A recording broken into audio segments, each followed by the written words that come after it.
Surprise. Wow, just ఒక 20 lakhs అయింది అంతే. Oh my God. అఖిల, ఈ లెహంగా డూప్లికేట్. ఇలాంటివి లోకల్ మార్కెట్లో 5-6 వేలకు దొరుకుతాయి.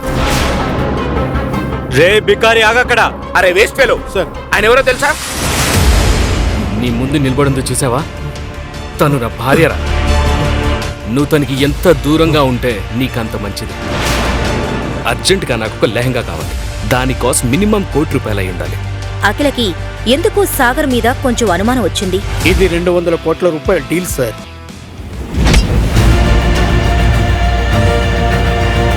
ఇతనితో మీటింగ్ అరేంజ్ చేశానని నాకు ముందెందుకు చెప్పలేదు? ఇతనితో ఎంత పెద్ద డీల్ అయినా పర్వాలేదు, నేను చెయ్యలేను. అసలు ఎవరా పెద్ద మనిషి? సాగర్ అతన్ని చూసి ఎందుకు దాక్కున్నాడు? సాగర్ నిజంగా పేదవాడా?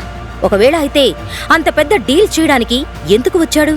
సాగర్ ఒకవేళ కోటీశ్వరుడైతే మరి పనివాడిలా అత్తారింట్లో ఎందుకుంటున్నాడు? సాగర్ గురించిన నిజం అఖిలకు తెలిస్తే ఏం జరగనుంది? అసలు సాగర్ పెళ్లి అఖిలతో ఎందుకు జరిగింది? ఈ ప్రశ్నలన్నింటికీ సమాధానం తెలుసుకోవాలంటే ఇప్పుడే డౌన్లోడ్ చేసుకోండి పాకెట్ FM.